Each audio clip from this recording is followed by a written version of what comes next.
We hold these truths to be self-evident, that all men are created equal, that they are endowed by their Creator.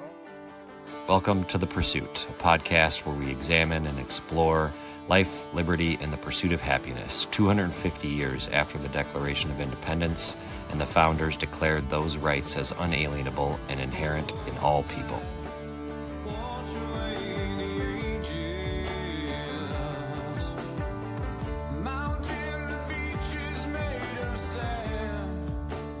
Welcome to the inaugural episode of The Pursuit at 250 podcast. I'm the host, Chad McKenna. We have a great guest for this first episode. Dehlia Seim is a wife, mother, an activist, and a leader, even if she won't admit it, an attorney turned elementary school teacher, and a lifelong resident of the North Shore of Lake Superior. Dehlia Seim, thank you for joining me. Thanks for having me, Chad. Excited to be here. I really appreciate you. Yeah, I really appreciate you doing this. I didn't tell you ahead of time that you were going to be the first guest for the podcast because I didn't want to scare you. Yeah, thanks. but I appreciate you taking the time to chat with me. So because this is a new endeavor for me, I'm still sort of playing around with the format. But I think I want to start every episode saying a little bit about how the guest and I are connected, like how we've met. So let's start there. And this is from my recollection. And so I'll be curious if what your recollection is or if you remember it at all. But so my recollection is that we first met in sort of DFL politics. So like caucuses and Senate district DFL conventions. I think the first time we met was when your husband, Pete, ran for the legislature the first time, which would have been in was that 2014 or 16? 13 or 14, yeah. It's probably 2013 that he started talking about it, but it was 2014 was that first year. Yep. Okay. So I think that's when we first met. Is that your recollection, or do you not? Maybe you don't even remember that. I think, yes, I would have put you in this big pot of persistent advocates for DFL values. I probably didn't know what you actually did, but you always were there. So sure. Kudos. And then we sort of got to know each other a little better, though we don't know each other really well. This last year when Pete ran for the legislature again and won. And, what really sparked the interest in wanting to have you on my show was a brief conversation we had at a fundraiser where you started telling me your story about this transition you did about 5 years ago, going from being an attorney to a teacher. And, you're a mother of 2 kids that I have seen at campaign events and out in the community and seem like great kids. And so I wanted to have you on and hear more of your story and have our listeners hear more of your story. So let's start at the beginning. So you were born in Grand Marais. Nope, right? Correction. I was born in Madison. In Madison, okay. Wisconsin, to 2 hippies who married my last year of law school because my dad needed a new hip and my mom had health insurance. So they uprooted.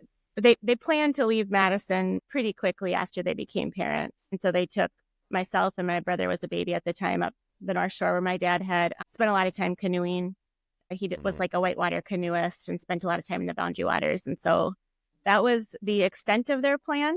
They like to say they had a pickup truck, a little Chevy Love.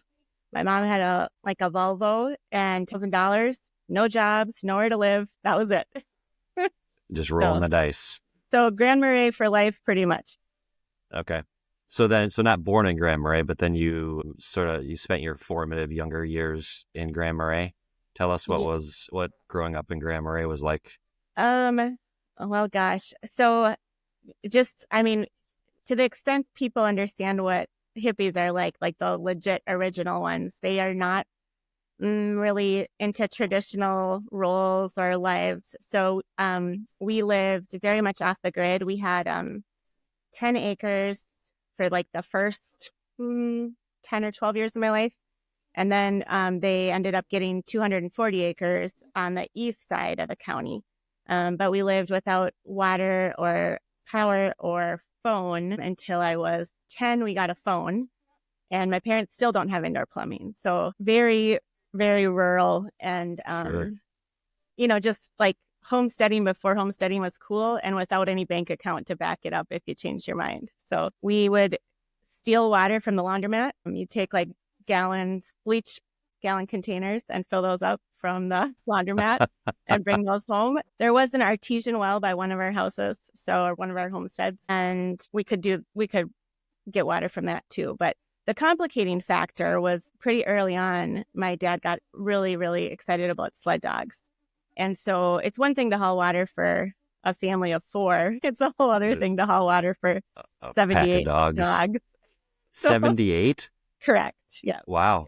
That's a lot of water. It's a lot of water. At their current homestead where they actually do have a well now, an electric well. So it's definitely been modernized, but there's still not water plumbed into the house. So Okay. it's an experience. But yeah, so we definitely grew up learning a lot about how things work, shortcuts around society, I guess. Sure. I don't know, for better or worse. So it's pretty tough, but made us learn to survive. Yeah, it made you hardy. Yep, for sure. So, where'd you go to high school? Right there in Grand Marais. So the whole county is centered in Grand Marais. So we're a K-12 school. There are some little charter schools now that have kind of blossomed up. But when I was growing up, we had a pretty big class. We were 50 was our graduating class, and that was one of the larger ones. And I sort of set my sights on getting out of there as quickly as I could. So I worked really hard for good grades and lots of scholarships. And, I played school well, I like to say. I graduated valedictorian, class president, all this stuff. So that was my ticket out. So. And then you did you go right into school, to college? I went down to Gustavus and St. Peter. I had very, very little debt for that school. And I knew I wanted to become an attorney. I decided that way back in 6th grade.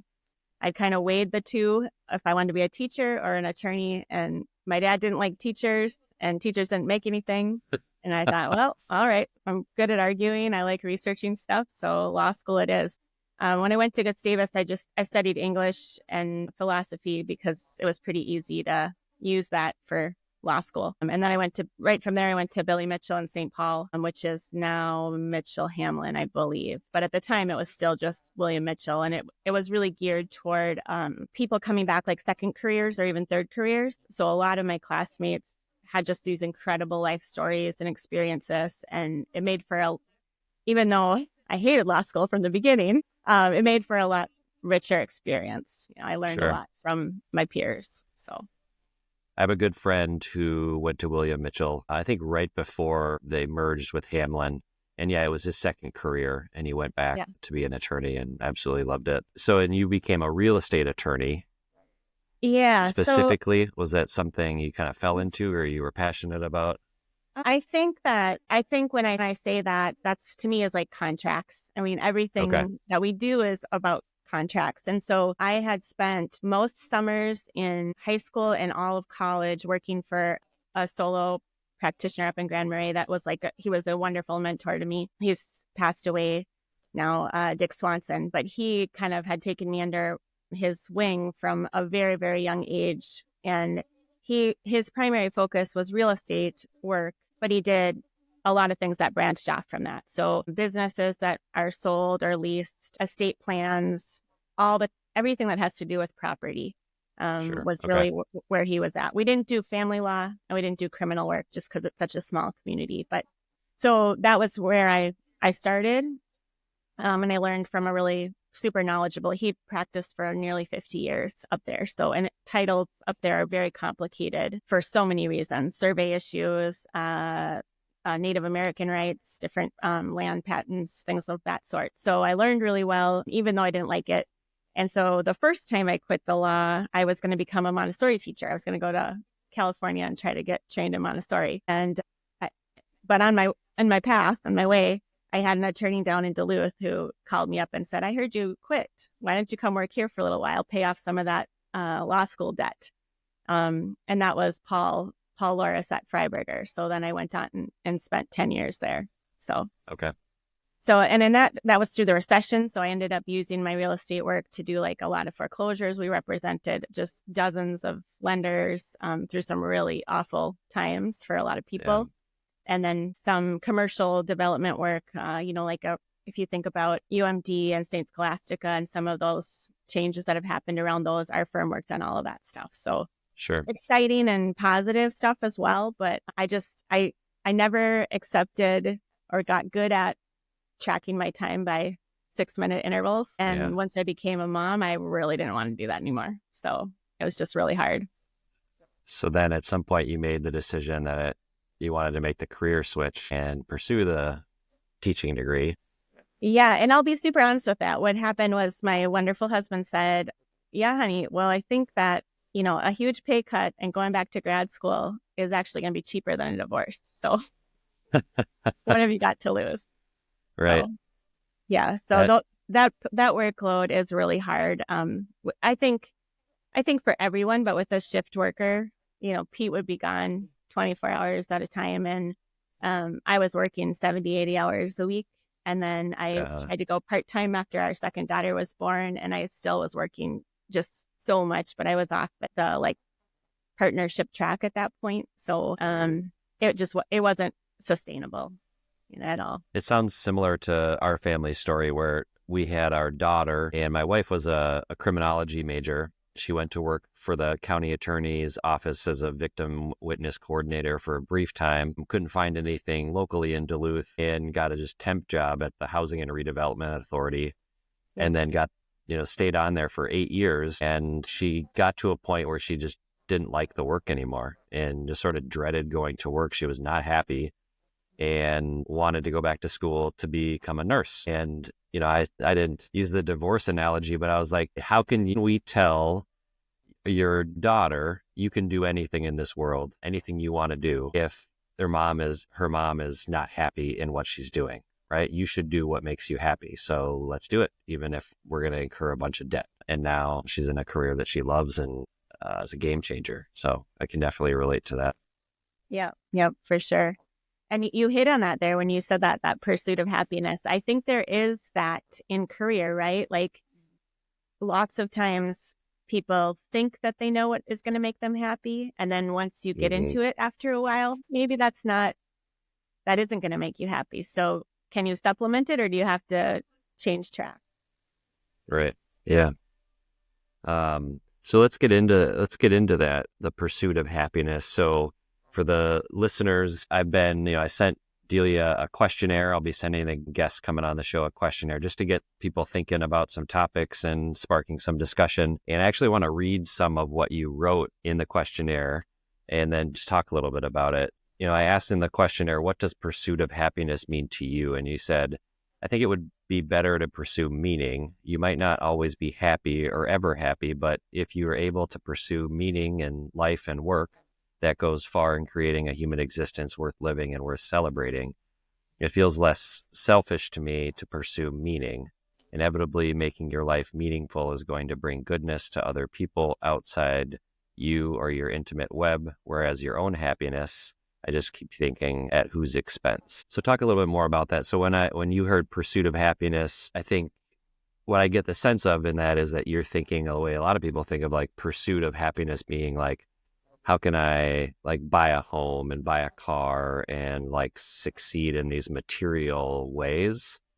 Is that what you were sort of thinking, or tell me more? I think, it's really, wouldn't say I've thought of it in that way, to pursue happiness. You want to be safe and you want to be secure. And I think my own upbringing meant that for me, it wasn't being happy. It was being financially comfortable, not feeling like you were on a precipice, right? But turned out that was really not happy making for me. That was not the key to happiness. It was a stability that maybe I definitely craved, but I don't know that it was one and the same as happiness.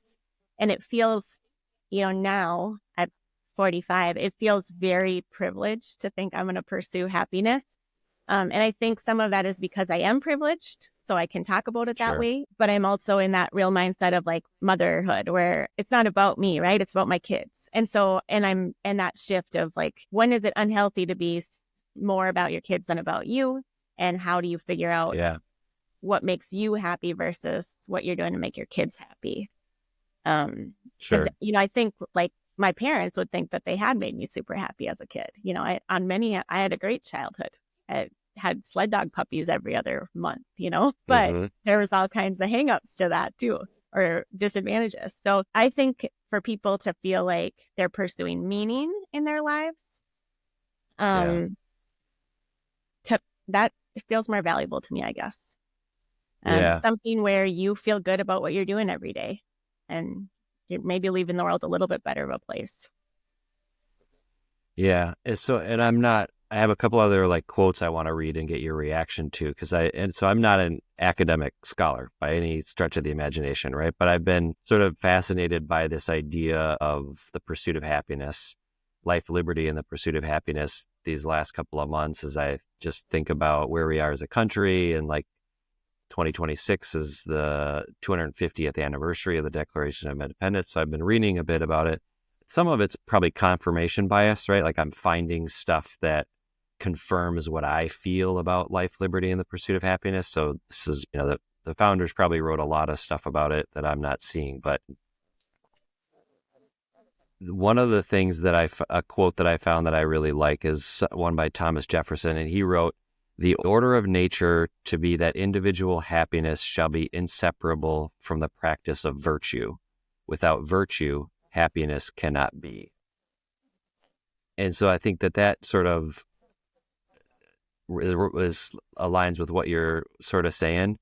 And then there's this also, around the same time as at the Declaration of Independence, each of the colonies were having their own votes on within their delegations. And the Virginia Declaration of Rights has pursuing and obtaining happiness. So it's not just like seeking it, like you're in hot pursuit of something, but you actually obtain it, and you're practicing happiness as a part of life, and is not like it is like a true and substantial sort of happiness, which is meaning, right? Which is what you were saying. Yeah, absolutely. And also contentedness, instead of constantly striving to be happier or have more or, get the next model car. You need to be able to say, hey, yeah, I have this. I am happy. This is what I need to be good and virtuous. And it's sort of like that there's this, that it's not necessarily like you don't ever become happy and then you're just like done, right? It's like an ongoing, evolving thing. You're sort of talking about like first you became an attorney and you had your career, then you became a mom and a wife. And now your happiness is sort of intertwined with your kids and like what they need. And there's different, also feel like there's different phases of our life and what happiness and contentment really means. Yeah, absolutely. And I think I'd add the layer, because I know in our families we're talking about it, of you kind of reach your point, but now you're looking down to your children, but you're also looking up to your aging parents, and how can you sustain what they need for yourselves at the same time, honor their role in your lives in the same way too. So it is constantly evolving, definitely. And then the other thing I was thinking about, so Jimmy Carter just passed away a couple of days ago. And so there's a lot of reflecting on his presidency and his life. And I recently watched I'd never seen it before. I think I'd seen it, but I never actually watched the famous Malaise speech. So this is the speech that he gave right in 1979 after he was doing all these energy speeches. And he was sort of a bummer, right? He was like telling Americans like, oh, you got to conserve more. Like that's how we're going to solve the energy crisis. And people are just like, it's not really fixing it. And so he like stopped giving the speeches, did this retreat with all these people, and had like teachers and labor leaders and business leaders and faith leaders come to Camp David and talk about, all right, what direction do we need to go? How do we need to get out of this crisis? And then he gave this speech where he was really reflective on his presidency and sort of admitted that, I'm not doing a great job. And this is sort of what I think are the fundamental problems with our country right now. And so I wanted to read part of it and see what you think. So he said, human identity is no longer defined by what one does, but by what one owns. But we've discovered that owning things and consuming things does not satisfy our longing for meaning. We've learned that piling up material goods cannot fill the emptiness of lives which have no confidence or purpose. And that just really resonated with me and sort of what I'm thinking about pursuit of happiness and meaning versus pursuit of a sort of material happiness. What are your thoughts? He was way ahead of his time, and he Yeah. paid for it with his one-term presidency, right? Yeah.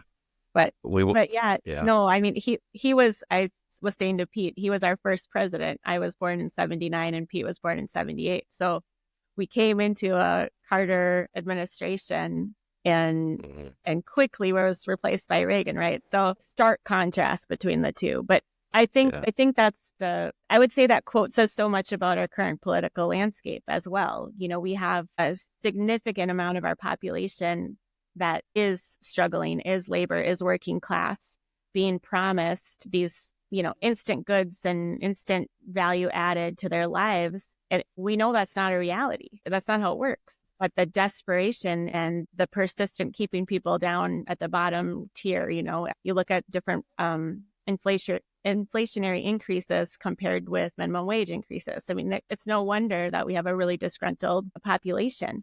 But we have to go back to that alone, even if those promises could be kept, is not going to result in happiness.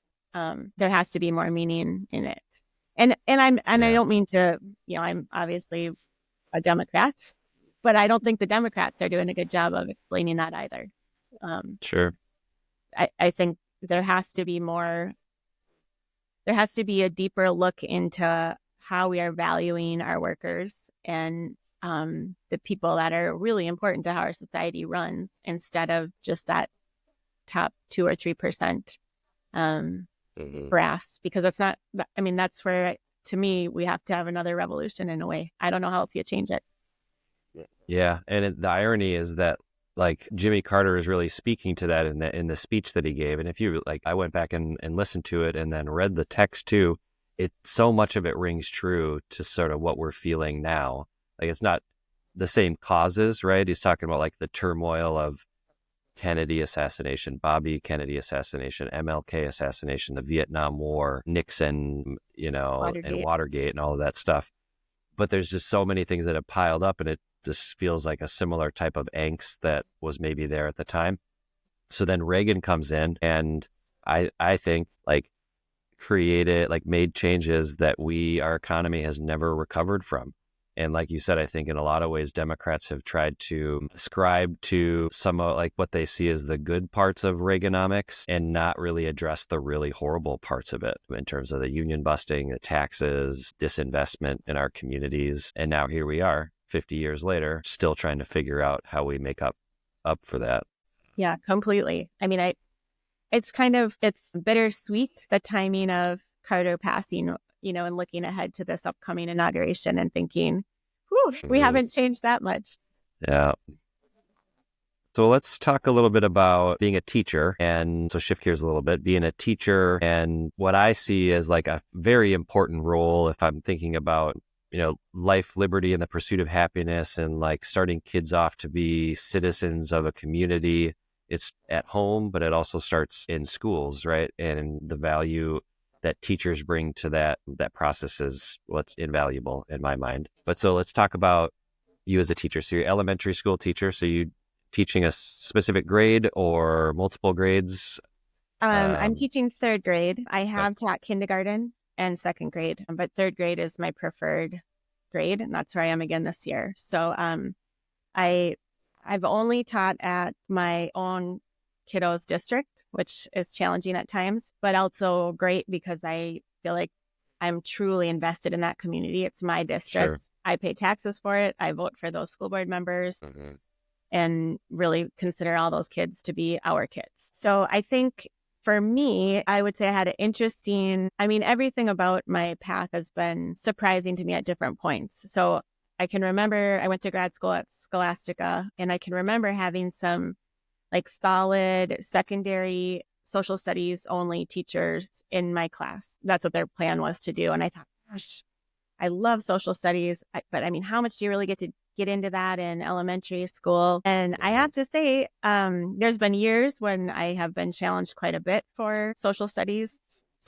teaching. And I'm happy to share about that too. But for the most part, I think 3rd graders are primed and ready to learn about government. You know, we practice voting. We understand how voting registration works. We talk about different decisions that get made that impact them as students and all the different branches of government, whether it's from your school board or your city council or your county commissioners. We've had different elected officials come in and talk to them. We do like a field trip to City Hall, to Duluth City Hall. So we've, to me, that is where it starts and where we've failed a lot of people. There was a huge period of time when we just stopped teaching social studies.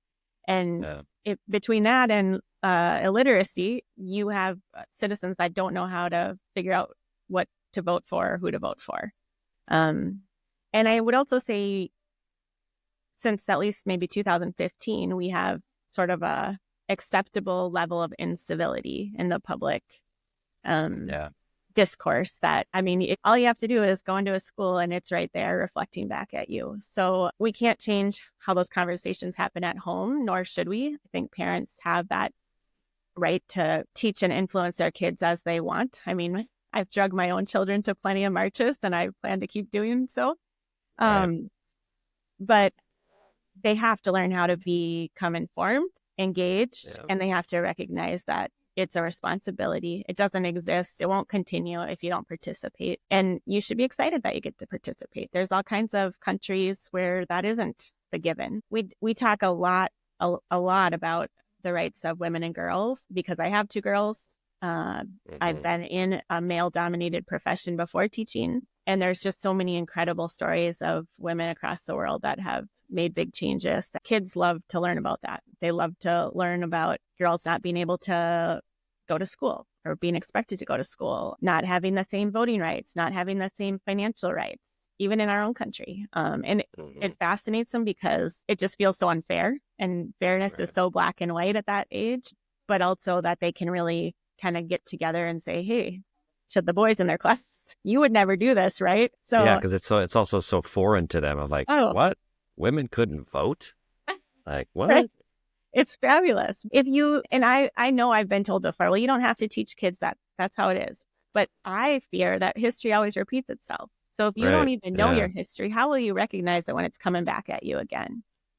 You won't. So I love being a teacher. I think it's really important for kids to learn how to be civil with one another, respectful with adults as well as their peers.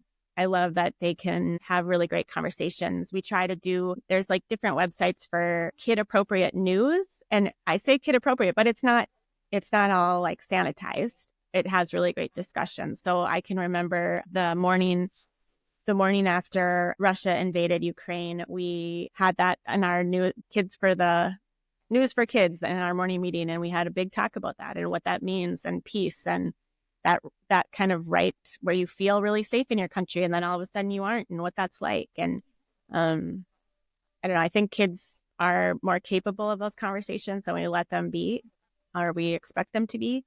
And gosh, the people do not shelter their children from all kinds of gore and violence on video games. So let's talk about what's happening in the real world too.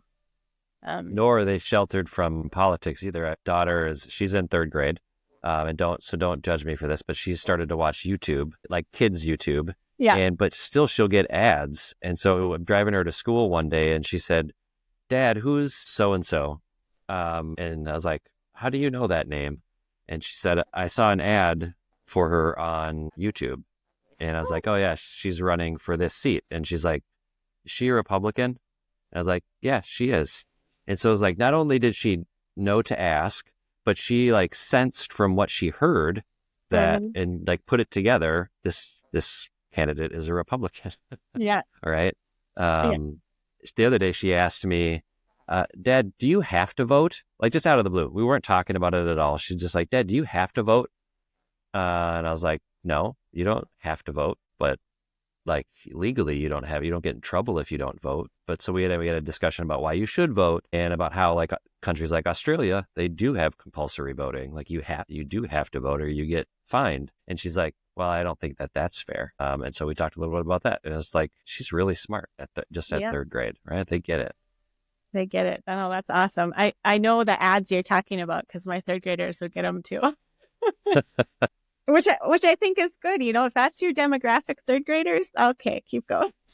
I did this ad for Emily Larson last year, and it was on YouTube. And I had parents asking me about it. And then like kids, I'd pick up my daughter and they're like, "Hey, Emily Larson, I saw you on YouTube." Yeah. So we're spending a bunch of money to advertise to people who can't vote. Did you say News for Kids? Is that what the program is called? Okay. It's a website, News for Kids. Yeah, it's fabulous. Okay. I'll have to check it out.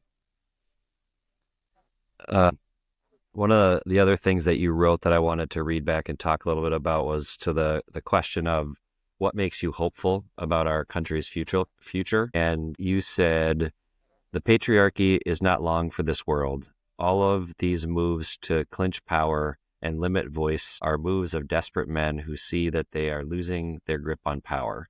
It might not be in my lifetime, but the tide has shifted and continues to move toward a more equal world. People are paying more attention than ever and feeling the hurt of inequality in a way that will drive change. It is the younger generation that is going to make this happen, and that's exciting to me. Now, if only I can make sure they're all literate." So you've mentioned literacy. Yeah, so you mentioned literacy earlier too. So like, what are you seeing as a teacher and literacy and getting, helping kids learn to read and understand concepts and all of that? So literacy is a big problem in our country right now. And I think it has been probably for at least a decade, but we haven't been paying close enough attention. And I grew up in what's called the whole language learning. So I just was steeped in words, right? I went to the library every week. My teachers read to me. I had books all around me. We literally read by like oil lamp because we didn't have electricity. So that's what we did as a family. And that worked really well for me. Lots of students are not going to learn to read that way. So the other pendulum is the phonics. And that we're now swinging back more towards phonics strength, like focused exclusively through the science of reading. And I think that's really important. But I think it's more than what teachers can do alone. And I am a parent who is really busy, who hates homework, who doesn't like to give homework, who wants my kids outside playing and doing sports and being with friends and all of their things. So this is not at all intended to be a judgment on families, because I get it. I am there. But I'll challenge you to think, okay, how often does your child see you sitting around reading a book? You might be reading on your phone, reading your news on your phone. Right? But how do they know that you're reading something constructive and not just doom scrolling on Instagram or Facebook or YouTube? Right? I listen to a lot of audiobooks, right? Yeah. And so I'll just have my earbuds in while while I'm doing the dishes or something. Yeah.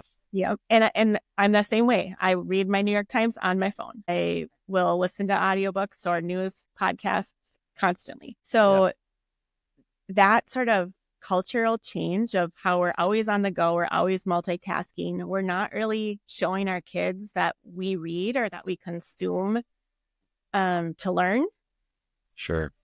I think that's having a driving impact. And I think many adults are still doing it in some format. I'm sure some just don't have time or make time, or that's not something they enjoy. But I think it is changing the attention span. It's changing the sort of like that. You would go to a restaurant and see somebody sitting and reading a book. You don't see that anymore. They're always on their phone. And or if you do, they're of a certain generation. Yeah, right. And so I think like that ability to read opens the world to everything. Anything that's ever gone wrong in my life or I've wondered or been curious about, I've found the answer in a book. And I think that's the key to power.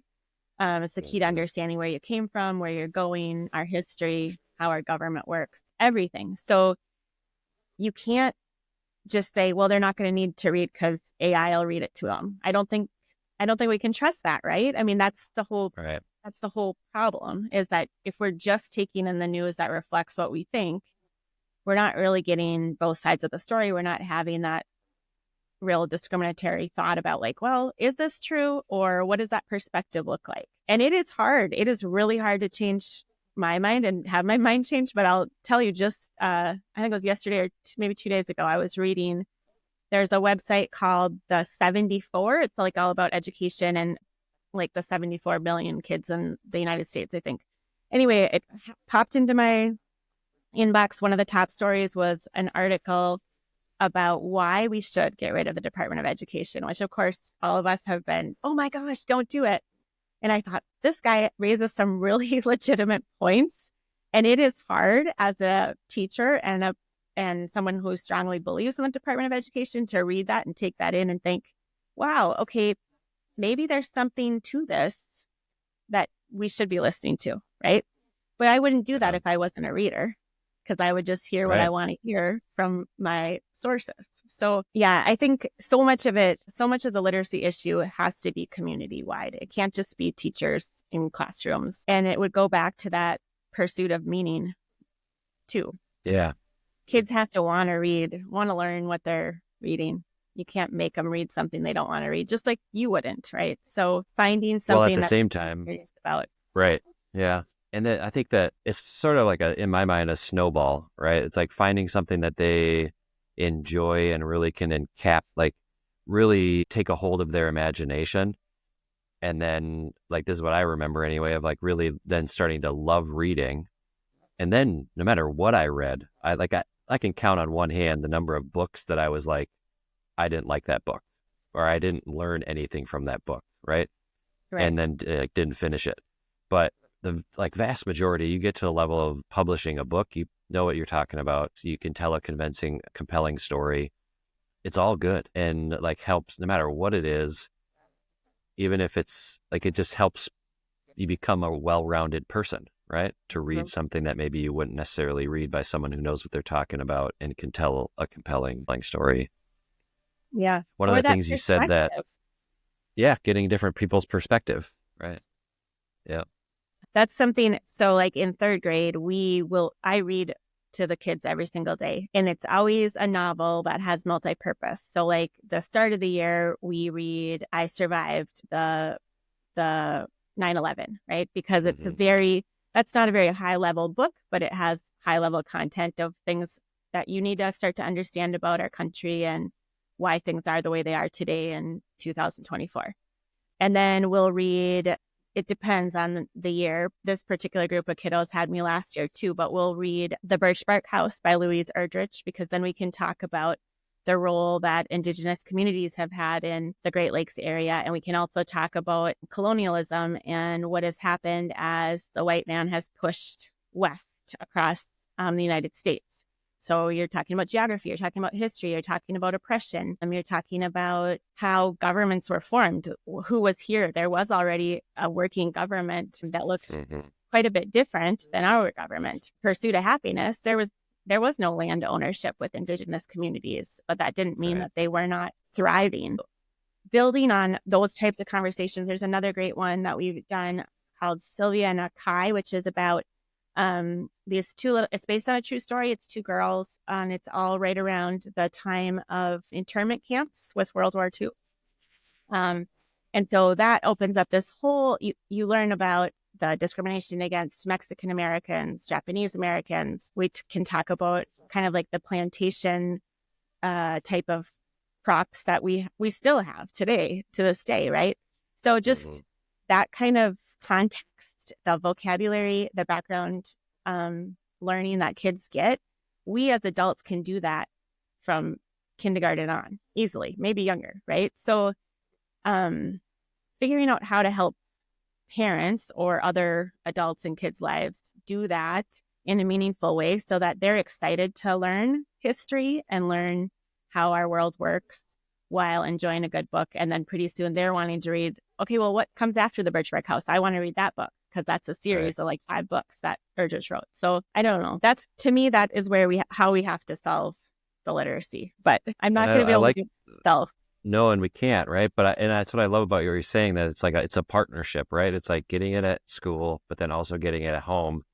It's so true. Like we went on this road trip this last year to Yellowstone and a bunch of places out west, and I was listening to a book, The Empire of the Summer Moon, and it's Native American history and sort of the Western expansion of white people, and the story I'd never known. But I listened to it on my phone in my earbuds. Never talked to my daughter. She never saw me reading that book. She didn't know, so she's not asking any questions. But physically seeing me read a book is a different experience and like would spark a conversation. It's so true. It's so true. Mm. A lot of times I'll listen to a book and then I'll actually buy a used copy so that I can have a physical copy of it too. But still, I don't necessarily sit around and read them after I've already listened to it. No one takes the time, Chad. Right. One of the things you hit on being an attorney and then also a teacher, this has always stuck with me. So I saw this interview with Barack Obama a couple years ago after he left office, and it was an interview about AI, artificial intelligence.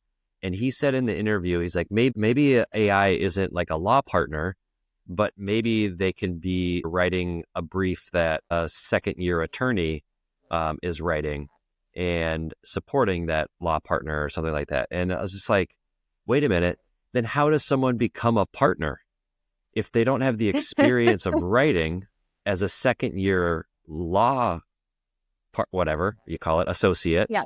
How do you Associate, get yep. that rounding of like round education and like understanding to become a partner then? It's like it's totally devoid of logic that we're just going to let AI do all of these things and not learn anymore. So I don't know, your thoughts about that, because you brought up AI, it made me think of it. Yeah, I think I do not trust AI at all. I have that would be the hippie in me Yeah. that says, yeah, okay, maybe, but they're probably going to throw in some horrible typo or something that reveals this is fake. I do not want anyone I know to rely on AI for anything of any value. That's Right. all it is. And I think it's going to get smarter than we are, right? We're going to lose control of it. And then what? It's already out. So now what do we do? Yeah. I think there's a trust but verify. And then there's also like, what are we going to actually use it for?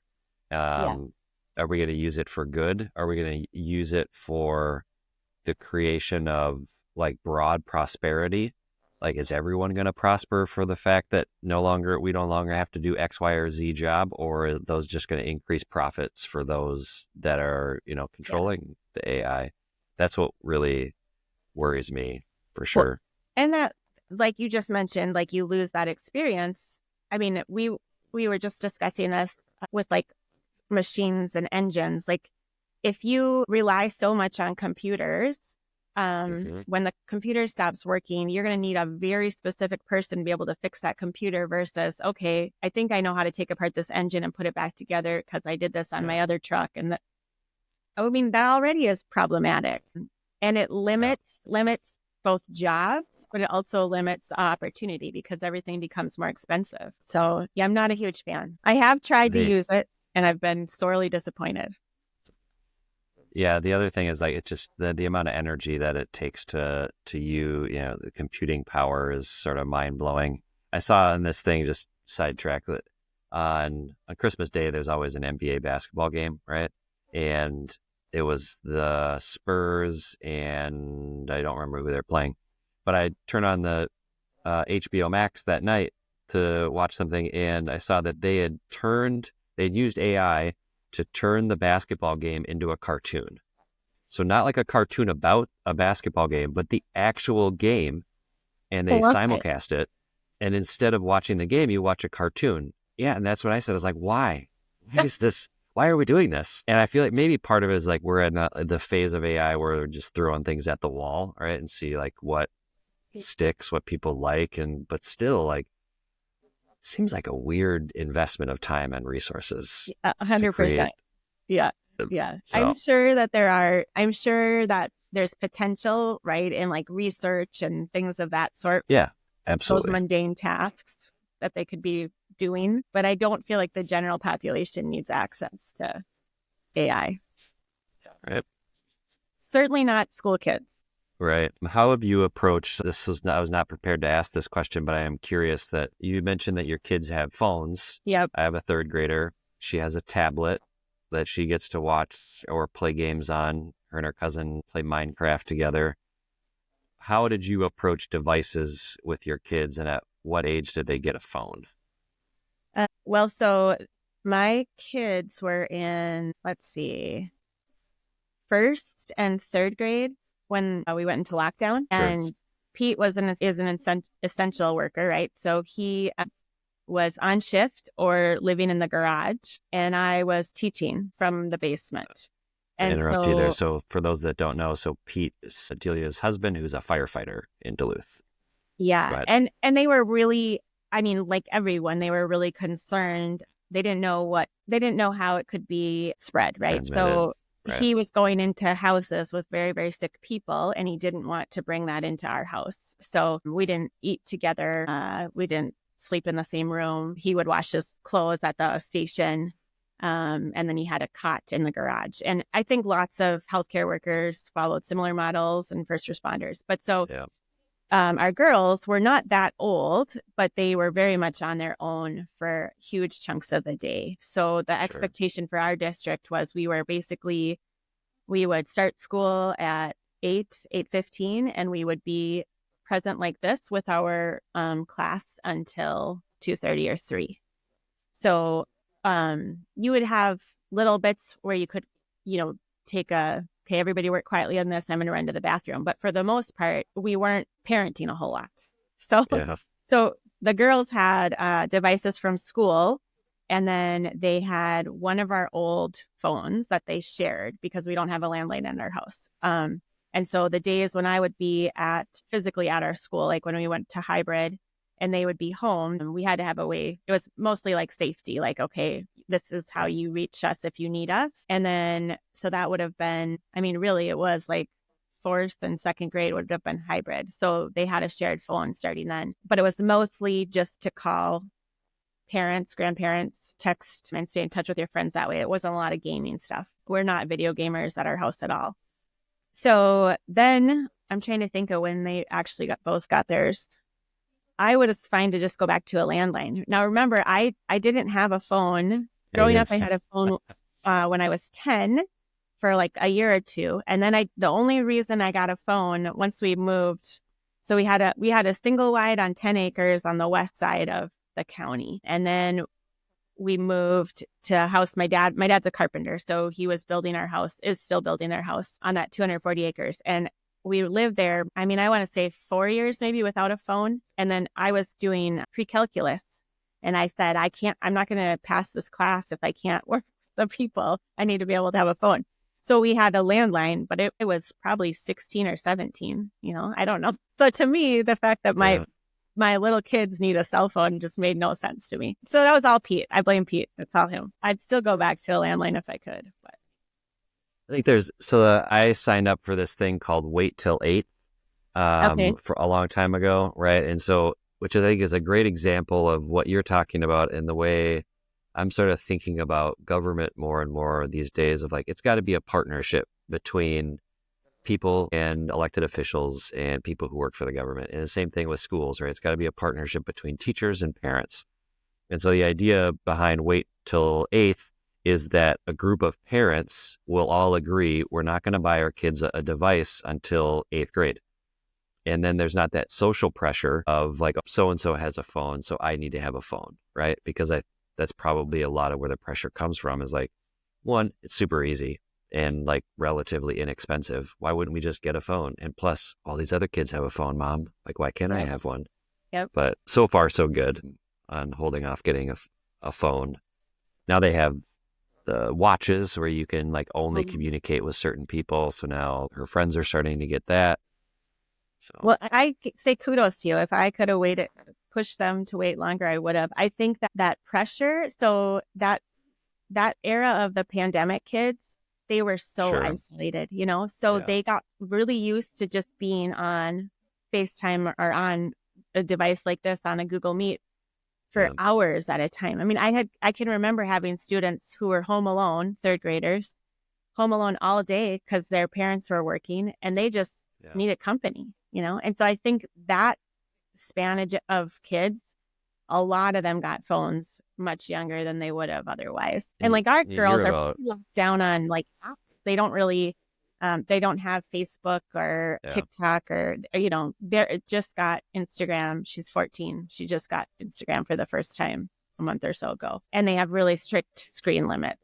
But it is a pressure thing, right? Like if everybody is communicating on this app and you're not in it, then all of a sudden you're out of that social group. And boy, middle school girls are vicious. You got to be careful. So, but it's also, I think, roils into all of that body image and that comparison nature that we all have. And I'm often saying, well, where did you hear about that? Why are you asking me about that? Well, I saw it on Instagram. Well, that's trash. Show me somebody real. So I think that is definitely a downfall for girls with phones. It's just no real winning option there. I'll probably talk about this a lot in this podcast because I really love this book, but The Anxious Generation. Yes. Is this book. Have you read it? I haven't read it. I've listened to it? him many times. Yeah. Yeah, he's great. And I was like, he talks about it. And the thing that I keep coming back to is that he says, we are overprotecting children in real life and underprotecting them on devices. 100%. And I just think that's so true. Okay, so let's shift gears a little bit and talk about, still, I guess, on the literacy topic, favorite books. So I was curious. I asked what your favorite novel is, and historical fiction, which is interesting. So our second guest is my coworker, Lisa Sanford, and she's a big historical fiction fan as well. And in the conversation I had with her, she also said Women by Kristin Hannah. So that's now two people that have said this is a book that they really like, so I'll have to read it. Is that the one about the nurses in Vietnam, was it? Yeah. Yep. Okay. Yeah, I don't know if it won awards, but it was up for awards this year. But Kristin Hannah is a great writer. She also wrote, what's it called? The Great Unknown, I'll have to check it out. But it's a family that is in Alaska, and they're real frontiers people. She's just a great writer. Yeah. But the women, it made me want to go and read so much more about some of these combat nurses that we just never really learned about. My mother-in-law is a nurse and my father-in-law is a vet. So it was like their story, listening to it. So, or reading it. Yeah. So definitely check that out. And that's where nursing got its start, right? Well, say that again. That's where nursing got its start too, with Florence Nightingale being a nurse during, wartime. Yeah. Absolutely. Have you ever read The Measure? Did you read that one? It's a couple years old. No. Nope. You got to check that one out. That one has to do, it's a little dystopian, but it's this idea that you will know how long your life is. You have a box, you open the ribbon, it shows how much life you have to live. So it's like the measure of your life that's left. And it's an incredible story. And it provokes all these questions. Like, if you were able to do that, would you open the box and check your measure or not? So definitely you should read it. Jamie should read it. You guys would have great conversations. Like, what would we do? I don't know. Cool. But yeah, we'll check that out. So then you also have Seven Aunts. This is what I'm curious about, because it's a local author by Staci Lola Drouillard. Drouillard, yep. And tell me a little bit about her and about her book. So this is someone that a longtime friend of yours. Yep. She's from Grand Marais, enrolled member of the tribe, actually. And she and her partner, through a crazy act of serendipity, actually bought the 10 acres that I first grew up on.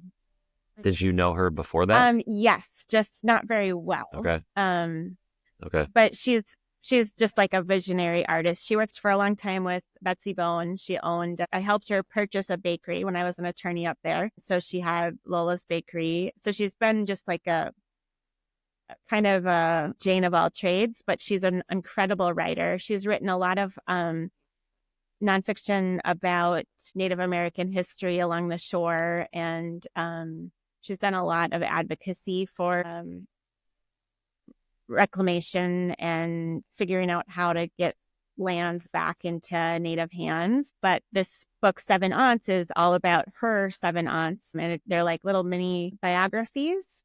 And it's hard to explain how gorgeous they are. But her whole premise was like, how come we just read books about famous people? Why don't we read books about everyday people's lives? Because there's incredible stories in them. And she makes up a lot of words, I won't remember them right now, but sort of like a hostile mothering, and where you're being smothered as a mother, but you can't stop because the baby needs you. And different tales, like aunts that never had kids, aunts that had too many kids, aunts with really troubled or abusive relationships. It's a beautiful book. So I loved it. But any of I her will books. check And that out. she just put out a children's book too. We got it for a couple of people for Christmas. I'll probably forget it. I want to say it's called like The Family Tree or One Family Tree. It's about a cedar and how when you have a tree, you need to nourish that tree and keep it going for all the generations after you. Yeah. She spoke at Zenith before, I think, a couple of times. So she's great. I will check that out, and I'll And find links to all of this stuff and put it in the show notes. Oh yeah, it's right up for the the alley of podcast. your podcast, Chad. Like I was like, oh my gosh, Oh what yeah, Chad's talking about. I was gonna say that too. When you when we sort of corresponded and talked, you were kind of like, I don't know that I'm that interesting. Like I don't know if I'd be a good guest. And I was like, I think quote unquote regular people are really interesting. Like I think people have really cool stories to tell. There are other podcasts that that sort of interview famous people, even in Duluth, like the sort of movers and shakers, which are great. Like it's great. It's interesting. I just think there's a wealth of stories and insight with just us regular people too. So yeah, I'll check that out. For sure. One of the questions I ask in the questionnaire is, what is something about your story you wish you could talk about more? And here's part of what you wrote. And that is, you said shame, as in overcoming it or owning it, or not being afraid that you are in shame alone, because everyone has it. As a child, I often worried about how I was perceived. That whole wanting to fit in desire was enormous for me and also entirely impossible. I achieved my dream and became an attorney, wore fancy-ish clothes, went to high-class events, and felt like a complete imposter and sellout, or shame. I didn't want to forget my roots, but I couldn't bury them deep enough either. When I finally admitted that I wasn't happy as a lawyer and turned in my heels for grad school and kindergartners, it was humbling. It was probably what I needed and where I felt more like I fit in, but it was starting all over and not having a clue about how to be good at my job. It took so many decades to just own my backstory and be okay with who I was and how I got from the now to the now, me. Now I see it in my students all the time, and I want to hold their little faces in my hands and tell them, you are not just what you are now. It will become part of you, but it is not all of you, and you can't let it define your future for you. These little humans have so much life experience coursing through their dailies that it can be impossible to imagine how they can break the cycle, but they need to know that they can. And I thought that was so great, what you wrote about shame and about place and about like the sort of growing up and becoming an adult. Say more about that, because I really love that, what you wrote. So, I said, I think like looking back, now I'm at a place of privilege, right? I have savings, I have stability, I have a car that runs every time I get in it. And I have resources if something isn't working or something doesn't make sense for me. And as a kid, I didn't feel that. I felt there was a lot of uncertainty. I think there was a point when my mom worked maybe like 9 jobs at once. She was very much a gig worker. So I can remember it was like a Twin Cities TV station came up and did a story on her, honestly, because it was such a circus of our life. So we had these sled dogs. We lived off the grid. My dad was a carpenter and a dog musher. And then my mom did everything else to try to keep it afloat. I don't think we ever had a car that was less than like 20 years old, and it's always being kind of jimmy rigged together, which is not uncommon, but when you are a kid, it feels like it's only happening to you. Sure. And I absolutely hated where I lived, so I still to this day ask Pete how I feel about campers. Like I will not ever have a camper because of my childhood in a single wide aluminum turquoise trailer. I will never go back to that. And in fact, there were points, which we didn't even get into, of my law career where Grand Marais is a really expensive place to live, even if you're an attorney. So I was waitressing at night. And then from April to October, I was in a tent. I lived in a tent and I had a storage unit because I would not go back into that lifestyle. Living in a trailer. Yep. And I had a sublet in the winter months, so October beyond after that. But so all of that as a child really impacted my path. It was why I chose the career I chose. And I felt like I was always sort of running from that history, even though it made me who I am. And there's things that are really beautiful about it and really cool. And when you ask, like, well, what do you think you're an expert at? I probably am an expert at dogs. That was something I learned from age 2. How to. Right. I mean, you guys have several German Shepherds, right? Correct. Yeah, we have three German Shepherds. They are very soft compared to the average husky. But so,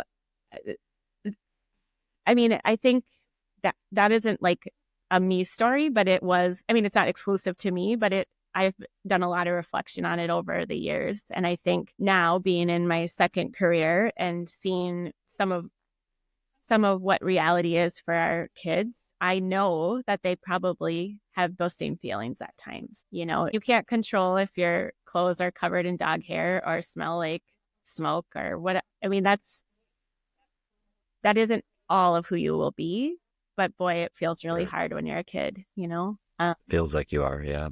And it's hard because there's so many judgments that are put on you that you have no control over, because it's the adults in your life making those decisions for you. So, I think making sure that as a society we're okay talking about that, and helping the 20-year-olds or the 30-year-olds say, like, yeah, that was part of my life too. And I'm not waving it like as asking for pity, but more saying, like, this is where I've come, what I've come through, and how you can come through it too, and how you can reach down and help somebody else that needs that. Because,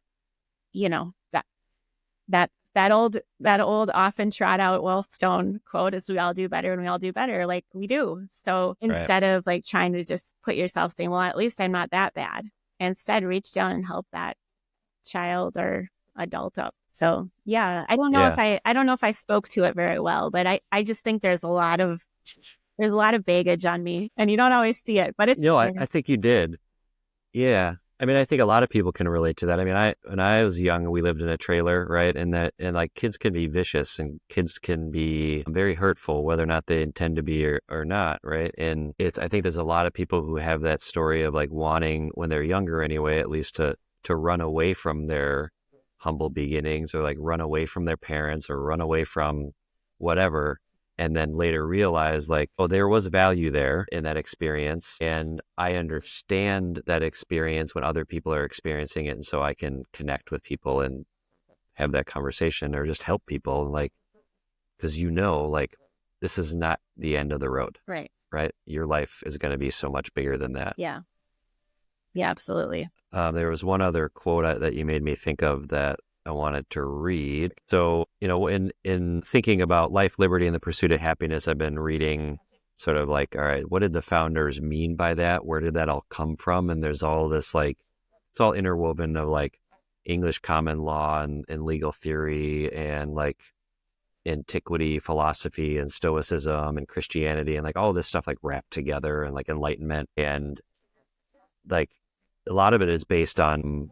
So it's all like based on older philosophy stuff, and a lot of it is based on William Blackstone writings, and he was the first chair of the English law at Oxford. And one of the quotes that I read from him that I really like is that, for the Creator has so intimately connected, so inseparably interwoven the laws of eternal justice with the happiness of each individual, that the latter cannot be attained but by observing the former. And so it's like maybe the idea of like, no one is free until everyone is free, right? And like, my happiness is interwoven with the justice of a community, the happiness of a community, which I think gets to what you're saying about connecting with kids and like helping them see, like, if you're in an economic situation that maybe isn't the greatest, or maybe isn't as good as someone else, it's not always going to be that way. And we're all going to get through this together. Yeah. What are your thoughts? Yeah, definitely. I mean, I guess I would go back to that whole notion of like, the revolution is coming from the workers. It's coming from the laborers, because even if 1 or even if 10 succeed, there's the masses that have to come up too. And that's often it is financial, but it's not exclusively financial, right? So like when I said that about my students having like just these crazy experiences like in their daily lives, I mean, Sure. it until you are doing that type of like work, whether it's education or first responder, social work, you can't believe it. You just can't believe it. They can't, I mean, and I was definitely in a bit of a white castle of, a fancy law practice downtown. Pete had the opposite experience, right? He was like in it with society at their worst positions. Right. And there has not been a single year in teaching where I haven't had at least one family where there's an incarceration or there's a custody where somebody's going to actually come and try to take a child. I mean, these are their everyday experiences, and that I am not unique at all. And so I think as a society, we have a long ways to go in bringing up all of our people so that level of desperation isn't just like the norm. I mean, it breaks my heart, right? Like we're supposed to be the best country in the world, and that's what we're having. Like we can do better. And it's hard for, like, I'll admit I'm pretty coming at this from a pretty privileged position where I don't see that every day, right? I mean, the workers that I work with are, have a union generally, and if not, are impacted by other people who have a union and have a pretty, make much more than the minimum wage, still have things happen in their lives that are unfortunate, but nothing like what you're saying. I've gotten into this. I really like this guy. I'm going to space his name now, Nick something. Can't think of his last name, but he has a podcast called Pitchfork Economics, and he sort of became famous like 10 years ago when he gave this speech about, he's a venture capitalist, he's like a rich dude, and he gave this speech about how rich people need to figure out how to build a different economy, and if they don't, the pitchforks are coming. Yeah. Because of the inequity, like it is so unequal, and he's recognized like this is not sustainable to have this much inequality, and people are going to come with the pitchforks. And it's not just about money, but it's about power, and also like money doesn't make you happy, but it also, when you don't have money, it makes things a lot more difficult, like, right? Yeah. And a lot of the things that you're talking about, like that's economic instability in a lot of ways, and also power imbalance too. And we got to figure it out because we've been dealing with it for a long time, and it's not getting better. Right. It's getting worse. Yeah. Yeah. No, 100%. I mean, I think that it isn't just financial or economic, but it is in a way, because if you think even about some of the disease of addiction, all of that comes from a desperate place. Yeah. Yes, there are people who are well off who become addicted to gambling or drugs or something, but then they have the resources to get the help. So all of those. I suffer from substance use disorder, and alcohol was my drug of choice, and I quit drinking 4 years ago. But I had really good health insurance, and I have an education where I could go into a treatment program that was very sophisticated and like sort of high level, like Socratic thinking, right? Yeah. So I had access to that, and that if I didn't have that, I don't know that I'd be sober, right? Today. Well, but I have those means, and it's economic because that I have those. That's good for you. That's awesome. And also it's your support network too, right? Like you have people you can rely on to help you through that and make those hard choices. Yeah. There's a lot. It's a lot to unpack there. Yeah. All right. So we should probably wrap up and let you get on with your day. Well, thank you so much for your time, Dehlia. I really appreciate you being a guest on the show. I'm going to post a bunch of stuff in the show notes. If anything comes up that you think of from our conversation that you want me to post in the show notes so people have links to it, send them my way. But thank you so much for being our first guest on the Pursuit podcast. Yeah. Thanks for having me, Chad. You're welcome. Have a good day. The Pursuit at 250 podcast is a production of Cool Cousin Studios. It is hosted, produced, and edited by me, Chad McKenna. The views and statements expressed on The Pursuit are those of the guests and hosts and do not represent the views of any other person or organization. The theme music is Circles by the Twin Ports band The Resonance. Check out their music in the show notes. That's my dad.